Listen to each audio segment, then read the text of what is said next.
welcome to today's video. Today we will discuss about technical analysis and how it is different from fundamental analysis. तो screen पे जो भी आप देख रहे हो ये पीपीटी, ये अगर आपको चाहिए तो आप मेरे को इंस्टाग्राम पे डीएम करो और वहाँ पे मेरे को फॉलो भी कर लेना। और ये जो आप देख रहे हो टेक्निकल एनालिसिस के बैकग्राउंड की अगर बात की जाए तो टेक्निकल एनालिसिस के चार्ट पैटर्न की स्टार्टिंग एक जैपनीज बंदे ने करी थी, उसका नाम था मुनीसा होमा। और वो एक राइस मर्चेंट थे, उन्होंने ही सबसे पहले प्राइस की मूवमेंट को समझा। और वो क्या करते थे, जैसे किसी भी दिन मार्केट कहाँ ओपन हो रहा है और कहाँ क्लोज हुआ और ये सब वो मूवमेंट वो नोट डाउन करके रखते थे। उसके बेसिस पे उन्होंने चार्ट पैटर्न बनाए। बाद में इसमें काफ़ी सारे मॉडिफिकेशन हुए हैं, वो एक अलग पार्ट है। तो टेक्निकल एनालिसिस का ओवरव्यू मैंने आपको बताया। टेक्निकल एनालिसिस की नीड क्या है ये आपको मैं बताता हूँ, कैसे ये यूज़फुल है। सपोज एक एग्जांपल लेते हैं। सपोज आप अपनी फैमिली के साथ कहीं बाहर गए हो और फॉरेन में आप गए हो, वहाँ आपने घूमा, एंजॉय किया। उसके बाद खाने की बात आती है तो आप किसी फूड स्ट्रीट पे जाते हो और आप देखते हो कि वहाँ बहुत सारे फूड वेंडर्स हैं। तो आप कैसे चूज़ करोगे कि आपको कौन से वेंडर पे खाना खाना चाहिए? एक तो वे ये है कि आप 2-3 वेंडर्स पे जाओ, आपने थोड़ा थोड़ा खाना खाया और इस तरह आपने अपना फिनिश किया खाना। दूसरा वे ये भी हो सकता है कि आप वहाँ खड़े होकर देखो कि कौन से वेंडर पे सबसे ज़्यादा भीड़ है और जिस पे ज़्यादा भीड़ हो आप उस पे जाओ और वहाँ खाना खा लो। उसके चांसेस ये हैं कि आपको खाना अच्छा ही मिलेगा क्योंकि वहाँ भीड़ अच्छी थी। तो ये एक टेक्निकल एनालिसिस हो सकता है कि आपने मार्केट गए, आपने देखा कि मार्केट में क्या हो रहा है और उसके अकॉर्डिंगली आपने अपना रिएक्ट किया। तो टेक्निकल एनालिसिस इसी तरह काम करता है कि आपको काफ़ी सारे चार्ट पैटर्न्स होंगे, उनको स्टडी करना होता है, वो कैसे बिहेव कर रहे हैं आपको समझना होता है और पैटर्न को फाइंड आउट करना होता है कि ये पैटर्न कैसे रिएक्ट करता है। और एक्सपेक्टेशन की बात की जाए टेक्निकल एनालिसिस से तो ये है कि आपको अपना रिवॉर्ड पता चल जाता है। सपोज आप खाना खाने गए थे, वहाँ काफ़ी भीड़ थी, तो आपको पता था कि वहाँ खाना अच्छा ही होगा, ये आपका एक रिवॉर्ड हो सकता है। रिस्क क्या इन्वॉल्व है भाई, आपने पहले एनालिसिस किया कि चलो मैं वहाँ जाऊँगा और मैंने वहाँ एक छोटा ऑर्डर करके देखता हूँ, वो मेरे को टेस्टी लगा तो मैं खाऊंगा। ये एक रिस्क हो गया। चलो वो अगर टेस्टी नहीं लगता तो आप वहाँ से उठ लेते, किसी और जगह खाना खा लेते। तो टेक्निकल एनालिसिस भी इसी तरह बिहेव करता है कि आप मार्केट में गए, आपने सपोज किया कि आज मैं रिलायंस परचेज करूंगा, तो आपने पहले हाफ क्वांटिटी में परचेज किया। अगर वो चल जाता है आपके अकॉर्डिंग तो ठीक है, आप ऐड कर सकते हो अपनी क्वांटिटी। अगर नहीं चलता है तो आप वहाँ से एग्जिट हो लोगे कि ठीक है मेरा हाफ क्वांटिटी था, मैं एग्जिट हो लेता हूँ। और जो टेक्निकल एनालिसिस का बेस्ट वे जो है, जो आप बोल सकते हो कि ये क्यों बेटर है फंडामेंटल एनालिसिस से, वो ये है कि ये हर एसेट्स क्लास पे अप्लाई होता है। सपोज जैसे कोई कमोडिटी में ट्रेड करता है, कमोडिटी में भी डिफरेंट कमोडिटीज हैं जैसे सिल्वर, गोल्ड, कोई स्पाइसेस में ट्रेड करता है, तो टेक्निकल एनालिसिस हर जगह अप्लाई होता है। ये और ऑन द कॉन्ट्रेरी साइड कि आप फंडामेंटल एनालिसिस हर जगह अप्लाई नहीं कर सकते। जैसे कि कमोडिटी के लिए अगर आप सिल्वर गोल्ड में ट्रेड करते हो तो उसका फंडामेंटल एनालिसिस बिल्कुल डिफरेंट होता है, उसकी स्टडी बिल्कुल डिफरेंट होती है। और स्पाइसेस में अगर आप ट्रेड कर रहे हो तो उसकी स्टडी बिल्कुल डिफरेंट होने वाली है।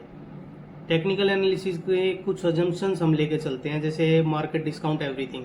इसका क्या मतलब है कि कोई भी मार्केट हो, किसी भी असेट्स क्लास में आप ट्रेड कर रहे हो, कि वो हमेशा बढ़ता नहीं रहेगा, वो अपने आप को डिस्काउंट करता है, वो एक बार नीचे जरूर आएगा। तो टेक्निकल एनालिसिस में ये किसी का एंट्री पॉइंट हो सकता है। टेक्निकल एनालिसिस में हम वाई डिस्कस नहीं करते हैं, हाउ डिस्कस करते हैं। ये अजम्पशन लेके चलते हैं कि how we will trade this, ठीक है। और प्राइस मूव्स इन ट्रेंड, इसका क्या मतलब है, जैसे प्राइस ट्रेंड में मूव करता है। जैसे अभी इंडियन इकोनॉमी काफ़ी राइज कर रही है, तो उसी तरह हर जगह आपको बूम देखने को मिल रहा होगा। सिल्वर गोल्ड प्राइस में भी स्ट्राइक कर गए थे और इसी तरह शेयर मार्केट में भी ऑल टाइम हाई पे चल रहा है। और एक और अजम्पशन हम लेके चलते हैं, history tends to repeat itself. इसका क्या मतलब है, सपोज जैसे 2020 में कोविड का फॉल आया, सारे मार्केट गिरे, शेयर मार्केट ने भी डाउन साइड मूवमेंट दिखाया, तो एक पॉइंट के बाद आके मार्केट रुक गया और नहीं गिरा। वो अगर आप पॉइंट जाके स्टडी करोगे तो आप देखोगे कि उससे पहले कभी फॉल आए थे ना हिस्ट्री में, वहां तक का वो फॉल था, वहां पे आके वो रुका और उसके बाद उसने ऊपर चलना स्टार्ट कर दिया था। तो ये एक अजम्पशन लेके चलते हैं कि कोई भी चार्ट पैटर्न अगर पहले बन चुका है, कोई फॉल आया है, तो वो एक सपोर्ट या रेजिस्टेंस के जैसे बिहेव करने वाला है। तो ये एक अजम्पशन है टेक्निकल एनालिसिस में।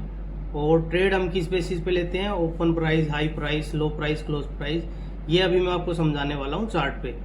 तो वेरियस टाइप के चार्ट्स होते हैं जैसे bar chart, line chart, Japanese candlestick. और इन सभी चार्ट पैटर्न्स पे हम केवल ये चारों पॉइंट ही डिस्कस करने वाले हैं कि ओपन, हाई, लो, क्लोज क्या होता है और कैसे रिएक्ट करता है, कैसे चार्ट पैटर्न बनता है। तो अभी जो हम डिस्कस करेंगे कैंडल स्टिक पैटर्न, वो है जैपनीज कैंडल स्टिक पैटर्न बोलते हैं इनको।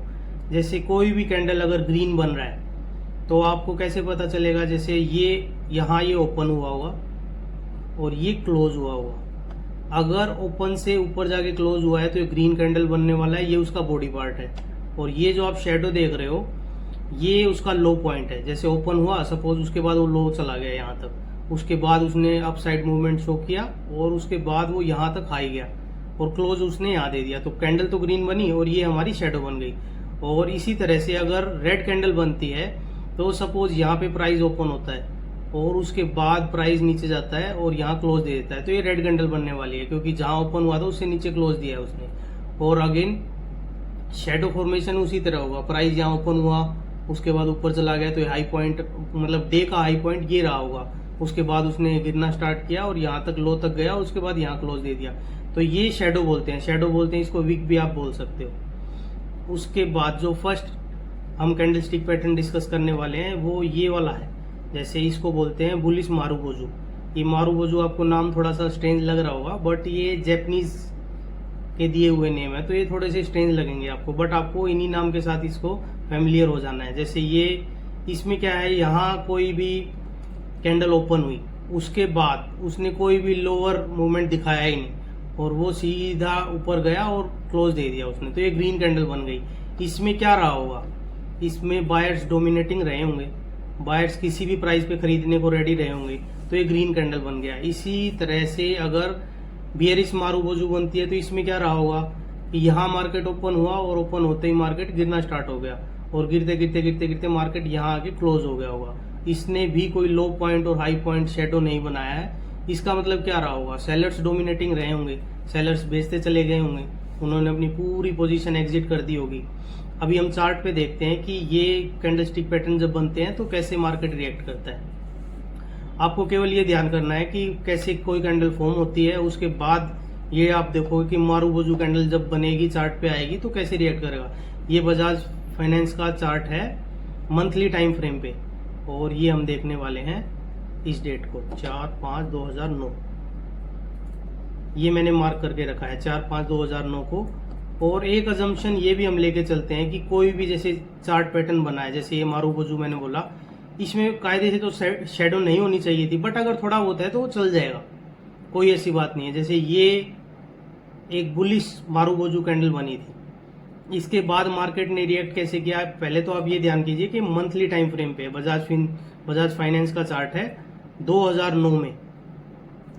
2009 में ये मारुबोजू कैंडल बनी, उस टाइम पे ये 13 का प्राइस था और उसके बाद अगर आप देखोगे ये बुलिश कैंडल थी, उसके बाद मार्केट ने अपसाइड मूवमेंट शो किया है। अगर आपको इसको ट्रेड करना होता तो कैसे ट्रेड करते, ये सिंपल रहता है। जैसे ही आपने इसका हाई जब भी क्रॉस होगा, सपोज ये इस मंथ में यहाँ तक पहुंचा था, उसके बाद जैसे ये नेक्स्ट मंथ स्टार्ट होएगा आप एंट्री कर जाओगे। सपोज आपकी एंट्री 14 में हो जाती है और आपका एग्जिट पॉइंट क्या रहेगा, अभी आपको कैसे पता चलेगा कि अब मेरा टारगेट आ गया है, मेरे को एग्जिट होना है। तो ये सिंपल आप रखिए, जब भी आप इस कैंडल के बेसिस पे एंटर करते हो ना, उसके बाद आप रखिए कोई भी ग्रीन कैंडल का अगर लो जाता है, पहले तो सपोज आपने यहाँ एंटर किया और इसी कैंडल का लो चला गया, तो आपको एग्जिट हो जाना है, वो आपका स्टॉप लॉस हो जाएगा। और अगर आपके फेवर में ट्रेड जाता है, सपोज ये ग्रीन बना, ये ग्रीन बना, ये ग्रीन बना और उसके बाद ये रेड बना, कोई भी प्रीवियस अगर ग्रीन कैंडल का लो के नीचे अगर कोई क्लोज दे देता है कैंडल, तो आप एग्जिट हो जाओगे। इसका लो ये है, क्या यहाँ पे एग्जिट मिला है, नहीं, क्योंकि कैंडल ने क्लोज नहीं दिया है। ये ग्रीन कैंडल था, इसका लो ये था, इसके नीचे क्लोज नहीं दिया है, तो आप ट्रेड में बने रहोगे। ये आपने 14 में एंटर हुए होते अगर आप, और उसके बाद ये अगर आप देखोगे ये कोई कैंडल बनी है और इसका लो यहाँ पे गया है 75 पे, तो आप देखोगे तो आपका रिस्क कितने का था, मैं अभी आपको कैलकुलेट करके ही बता देता हूँ। जैसे आप 14 में एंटर हुए और आपका स्टॉप लॉस था 8 पे, तो 6 पॉइंट का आपका स्टॉप लॉस था और आपका एग्जिट पॉइंट क्या रहा 74। तो ये आप कैलकुलेट कर सकते हो। अभी आपको 6 पॉइंट का आपका रिस्क था और उसके अगेंस्ट में आपको 60 पॉइंट मिले हैं। 14 में अगर एंट्री की होती और 74 में एग्जिट होते तो 60 पॉइंट के 1:10 का रिस्क रिवॉर्ड रेशियो हो गया, जो कि काफ़ी बढ़िया रिस्क रिवॉर्ड रेशियो होता है। दूसरा भी हम डिस्कस करते हैं। जैसे आप देखोगे बजाज फिनसर्व का 1/11/2013, बजाज फिनसर्व यहाँ से 1/11/2013, ये देखिए आप, सेम ये भी बुलिश मारुबोजू कैंडल है, परफेक्ट कैंडल बना है। अगर किसी को एंट्री करना होता है, जैसे ही ये कैंडल बनी होगी, आपको तो नहीं पता आगे कौन सी रेड कैंडल बनेगी या नहीं, ये कैंडल बनी 73 में आपकी एंट्री हो जाती है। मतलब इसके बाद आप कहीं पे भी इस कैंडल में एंट्री लेते रेड कैंडल में, आपका पहला स्टॉप लॉस कहाँ रहता भाई? अगर सीधा ही कैंडल ने आके हिट कर दिया तो ये 10 पॉइंट का आपका स्टॉप लॉस रहता 63 पे। क्या ये हिट हुआ है? नहीं। उसके बाद मार्केट ने कैसे रिएक्ट किया है? किसी भी ग्रीन कैंडल के नीचे क्लोज दिया है क्या? नहीं दिया। यहाँ तक आप देखोगे यहाँ पे भी ग्रीन कैंडल के नीचे क्लोज नहीं दिया है और मार्केट ऊपर चला गया। यहाँ पे भी अगर आप देखोगे किसी भी ग्रीन कैंडल के नीचे क्लोज नहीं दिया है, ग्रीन कैंडल के नीचे क्लोज नहीं दिया है। ये देखिए ग्रीन कैंडल के नीचे क्लोज नहीं दिया है, इस ग्रीन कैंडल के नीचे क्लोज दिया है यहाँ पे इस कैंडल में। तो ये आप देखोगे 185, तो आपका 10 पॉइंट का आपका स्टॉप लॉस था और 73 74 में आपकी एंट्री अगर आप लेते हो तो 110 पॉइंट का आपको रिवॉर्ड मिला है।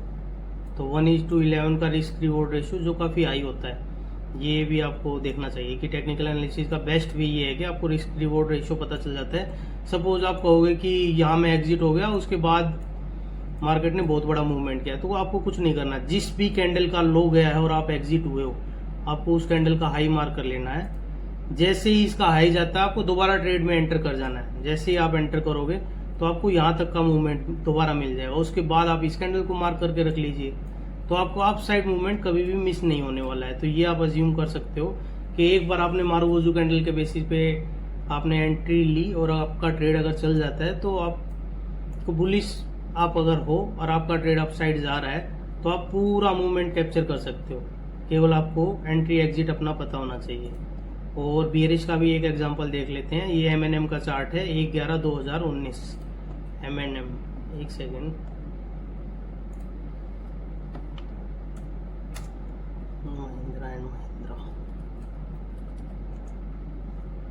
ये देखिए 1/11/2019 मैं दिखा देता हूँ अभी।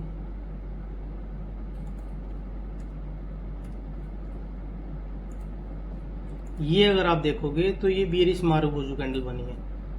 इसके बाद सेम अगर आपने सपोज ये आपके पास होल्डिंग में था और आपको पता नहीं है कि कोविड का फॉल आने वाला है क्या है, जैसे 2020 में कोविड का फॉल आया, अगर आप ये कैंडल देखते तो आप यहाँ पे एग्जिट हो सकते थे कि हाँ ठीक है मैं मेरी पोजीशन सारी यहाँ पे एग्जिट हो लूँगा।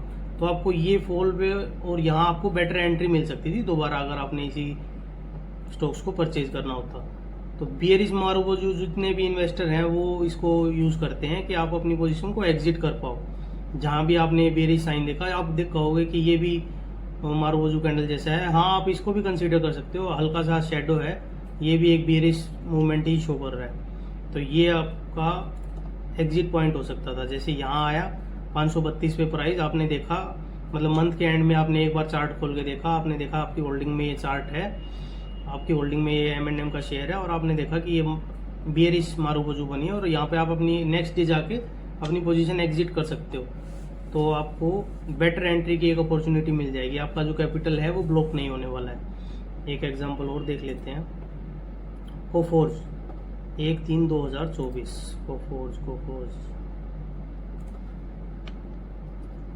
1/3/2024, ये देखिए ये अभी रिसेंट टाइम पे ही आपको टॉप पे था कोफोर्ज और आपको ये बियरिश मारुबोजू कैंडल दिखा। उसके बाद ये अगर आप देखोगे तो देखिए मंथ बाय मंथ ये कितना फॉल हो गया। यहाँ पे आप एग्जिट हो जाते 5500 के आसपास आपको एग्जिट मिल जाता है। यहाँ पे सपोज आपने यहाँ कहीं परचेज किया था और ये आपने अपसाइड मूवमेंट देखा 5500 के आसपास आप एग्जिट हो गए, उसके बाद ये कितना और फॉल हो गया है 4300 तक चला गया है। तो ये एक प्लस पॉइंट है टेक्निकल एनालिसिस का, आपको एंट्री एग्जिट पॉइंट बेटर मिल जाते हैं। और अगर आप रिसेंट टाइम पे भी देखोगे, मैं आपको एक दो एग्जांपल अभी दिखा देता हूँ लाइव। जैसे अभी रिसेंटली HDFC बैंक गिरा था, HDFC बैंक गिरा तो ये हर टाइम फ्रेम पे भी काम करती हैं चीज़ें, जैसे बियरिश मारूबोजू और बुलिश मारूबोजू। ये देखिए जैसे कोई भी गिरा चार्ट, HDFC बैंक यहाँ पे काफ़ी ज़्यादा गिर गया था, यहाँ पे इसने एक बुलिश मूवमेंट शो किया है इस कैंडल में। अगर आप देखते हो ये वाली जो ग्रीन कैंडल है, अगर सपोज मेरे को इसमें एंटर करना है तो मैं कैसे एंटर होऊंगा, मैं यहाँ पे अपना स्टॉप लॉस रखूंगा और इसमें नेक्स्ट डे जाके मैं कहीं एंटर कर जाऊंगा। अगर ये चल जाता है, अगर ये मेरे फेवर में चल जाता है तो मेरे को पता होना चाहिए कि मेरा 1545 में मेरी एंट्री है और 1450 में मेरा एग्जिट है। 100 रुपये का मेरा स्टॉप लॉस है, मतलब 100 रुपये का मेरा रिस्क है, तो मैं अपसाइड 200-300 पॉइंट के लिए रुक सकता हूँ। एटलीस्ट मैं इस रिसेंट हाई के लिए तो रुक ही सकता हूँ, 1700 का जो हाई था इसका। तो इसके बेसिस पे मैं जैसे ये बेस बना था, मैंने कुछ मेरी पोजीशन भी बनाई थी, और मैंने इस कैंडल के बेसिस पे बनाई थी। ये हैमर कैंडल है, नेक्स्ट वीडियो में हम इसी को डिस्कस करने वाले हैं। ये हैमर कैंडल बना तो नेक्स्ट डे जाके जैसे ही ओपन हुआ तो मैंने अपनी पोजीशन बनाई थी। 1425 के आसपास की मेरी है होल्डिंग, आपको मैं दिखा भी दूंगा। तो ये आज हमने मारूबोजू कैंडल डिस्कस किया। ये हर टाइम फ्रेम पे काम करता है। अगर आपको कोई भी डाउट है इसके बारे में तो मेरे वीडियो के लास्ट में आपको इंस्टाग्राम का मेरा लिंक मिलेगा, उस पे जाके आप मेरे को मैसेज कर सकते हो, और इस वीडियो के नीचे भी आप यूट्यूब पे भी मैसेज कर सकते हो। मैं आपको एक सेपरेट वीडियो बना के आपके सारे डाउट भी ले लूँगा। और बुलिश मारूबोजू और बियरिश मारूबोजू, ये आज जो मैंने आपको बताया है ना, ये आपको दिखने वाले हैं ये चार्ट, और आपको इनकी प्रैक्टिस भी करनी चाहिए। एक बार आप बैक टेस्ट कर लीजिए इसका जाके, तभी आप फॉरवर्ड टेस्टिंग के टाइम पे आप ट्रेड ले पाओगे। बैक टेस्ट जिसने किया होगा ना, वही आगे फॉरवर्ड टेस्टिंग में ट्रेड ले सकता है। अदरवाइज फिर वो ऐसे ही रह जाता है कि कोई बता दे तभी हम लेंगे, अदरवाइज खुद से कर ही नहीं पाते हैं लोग। तो आप एक बार इस चीज़ को देखिए, और कोई भी डाउट हो तो मेरे को मैसेज कीजिए। आप मेरे को इंस्टाग्राम पे फॉलो कीजिए, और मेरे को वहाँ DM करोगे तो मैं आपको ये जो PPT है ये भी आपको एक लिंक दे दूंगा, वहाँ से आप डाउनलोड कर पाओगे। चलिए, ओके, बाय, थैंक यू।